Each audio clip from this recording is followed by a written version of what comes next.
குரு பிரம்மா குரு விஷ்ணு குருதேவோ மகேஸ்வர குரு சாட்சாத் பரபிரம்மா தஸ்மை ஸ்ரீ குருவே நமக. குருத்வஜாய வித்மகே கிருணீயஸ்தாய தீமஹி தன்னோ குரு பிரச்சோதயாத். காஞ்சிவாசாய வித்மகே சாந்தரூபாய தீமஹி தன்னோ சந்திரசேகரேந்திர பிரச்சோதயாத். ஹர ஹர சங்கர ஜய ஜய சங்கர ஹர ஹர சங்கர ஜய ஜய சங்கர. ஆன்மீக அன்பர்கள் எல்லாருக்கும் நமஸ்காரம். இன்னைக்கு வியாழக்கிழமை, குருவுக்கு உகந்த நாள்.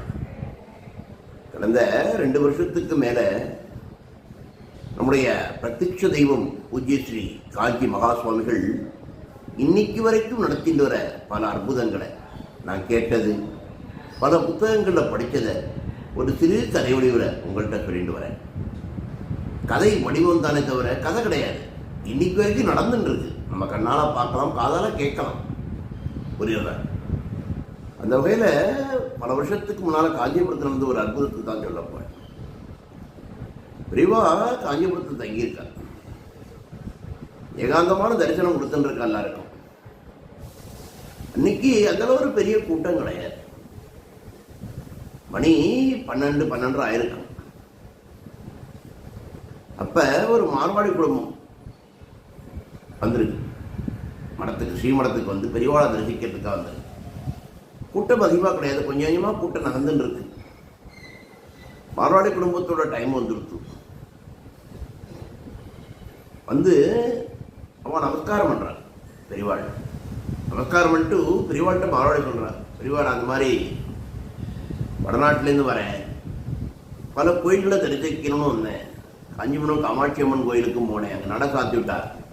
அங்கே இருக்கிறவா சொன்னா, இந்த மாதிரி மடத்தில் பெரியவா இருக்கவே பாருங்க, உங்களை பற்றி நான் அதிகம் கேள்விப்பட்டது கிடையாது.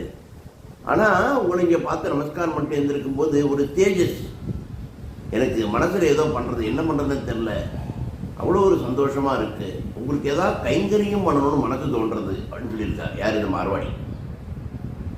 பெரியவா சிரிச்சுட்டு, அப்படியா, ரொம்ப சந்தோஷம், காமாட்சியை தானே பார்க்கணும், பார்க்கலாம், சரி அங்கே ஓரமாக உட்காருங்கோ, நான் கூப்பிடுறேன் அப்படின்னு சொல்லியிருக்கேன். இது முடிஞ்சு 1 மணி ஆச்சு, 1.5 மணி நேரம் ஆச்சு, 2 மணி நேரம் ஆச்சு. மார்வாடிக்கு மனசில் திக்குங்கிறது. இன்னொரு 1 மணி நேரத்தில் இங்கேருந்து கிளம்பி போனாக்க காஞ்சிபுரத்துலேருந்து நம்ம காமாட்சி அம்மன் கோயிலை தரிசிச்சுடலாம் அப்படின்னு நினச்சிட்டு இருக்கார். என்ன பெரியவா என்ன கூப்பிடுவே, அந்த மகா நம்மளை கூப்பிடலையே அப்படின்னு சொல்லி உட்கார்ந்துருக்கார். அந்த சமயம் பார்த்து ஒரு வயதான வைதிகர் தன்னுடைய பொண்ணோட உள்ள நுழையிறார். ஸ்ரீமடத்துக்கு வந்து பெரியவாளை நமஸ்காரம் பண்றார். நமஸ்காரம் பண்ணிட்டு பெரியவாள்கிட்ட அந்த வயதான வைதிகர் சொல்றார், பெரியவா தப்பா நினைக்கப்படாது, எனக்கு ஒரே பொண்ணு, அத்துக்காரி இறந்து 4-5 வருஷமா எடுத்து, இந்த பொண்ணுக்கு வயசாகிட்டே போகிறது, கல்யாணத்துக்காக ஒரு வரன் எங்கள் சொந்தத்திலே இருக்கா, 10-12 பவுன் போட்டால் கல்யாணம் பண்ணிக்கிறேன்னு சொல்கிறா பெரியவா. ஆனால் எங்கள்கிட்ட அந்த அளவு ஜீவனம் நடத்துறதே கஷ்டமாக இருக்கும், எங்களுக்கு ஐவேஜ் இல்லை. பெரியவா ஒன்றும் சொல்லலை, கையை காட்டி ஆயிரம் வச்சுட்டு கொஞ்சம் தண்ணி நிற்க சொல்கிறார். நிற்க சொல்லிட்டு தான் பக்கத்தில் இருந்த அழுக்கத்தொன்றை கூப்பிட்டு இந்த மார்வாடி குடும்பத்தை வர சொல்கிறார்.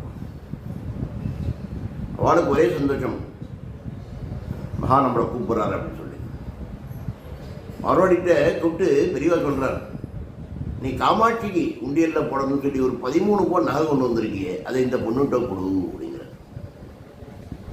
தூக்கி வாரி போடுறது மார்வாடி. ஏன்னா அவர் 13 பவுன் கொண்டு வந்திருக்கிறது அவள் வீட்டிலே அவள் குடும்பத்துக்கு யாருக்கும் தெரியாது.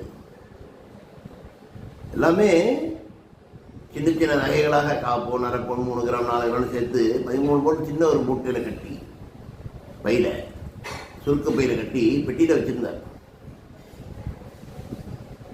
மார்வாடிக்கு ஒரு மாதிரி ஆயிடுச்சு. ஏன்னா நம்ம காமாட்சி அம்மன் உண்டியலில் போடுறதுக்காக கொண்டு வந்து நம்ம குடும்பத்துக்கே தெரியாது, பெரியவாளுக்கு தெரிகிறதே அப்படின்னு ஒரு பக்கம்.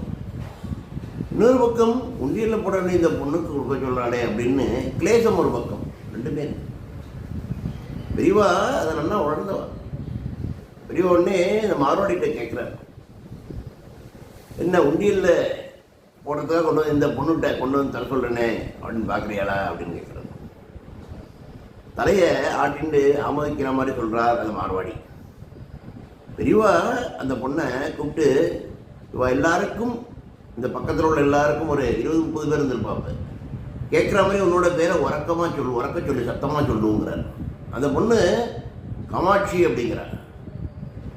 எல்லாருக்கும் சிரித்து போயிட்டார்.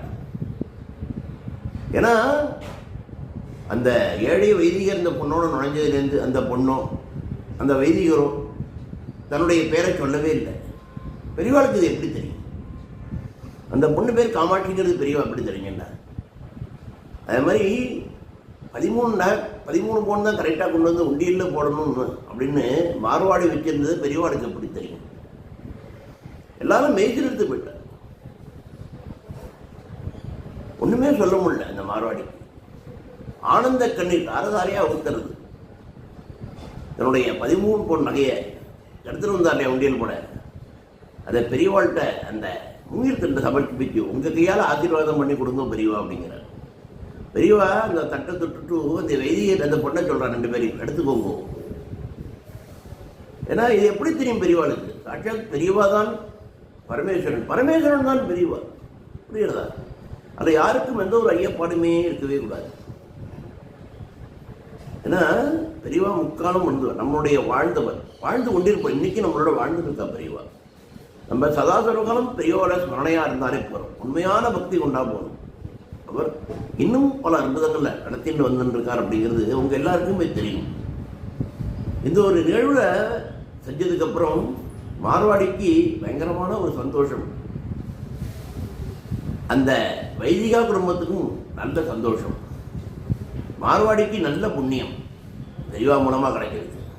அதே மாதிரி அந்த பொண்ணுக்கும் கல்யாணம் நடைபெற்றிருக்கு. தன்னுடைய நல்வாழ்க்கை இல்வாழ்க்கை சிறப்பாக அமைய போகிறது அப்படிங்கிறது தான்.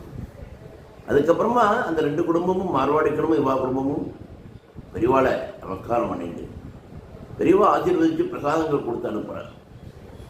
இந்த மார்வாடி குடும்பம் அந்த வைதிகா குடும்பத்தில் அட்ரஸ் வாங்கிட்டு, உங்கள் பொண்ணுக்கு எப்போ கல்யாணம்னு சொல்லுங்க, மற்ற சீர்வரிசை உங்களால் முடிஞ்ச அளவு செய்கிறேன், கண்டிப்பாக நாங்கள் கல்யாணத்தில் கலந்துப்போம்னு சொல்லிட்டு காமாட்சி அம்மன் தரிசிக்க போயின்னு இருக்கேன். இன்னொரு அற்புதம் கிடையாது. அதான் சொல்கிறேன், பெரியவா பரமேஸ்வரன் தான் பெரியவா.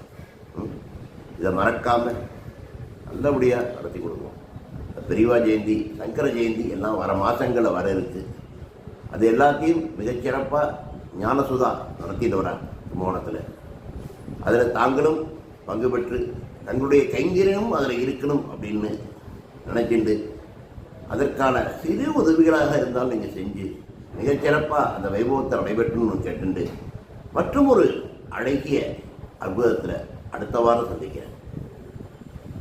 ஹரஹர சங்கர், ஜெய ஜெய சங்கர், காஞ்சி சங்கர், கமகோடி சங்கர். எல்லாருக்கும் நமஸ்காரம்.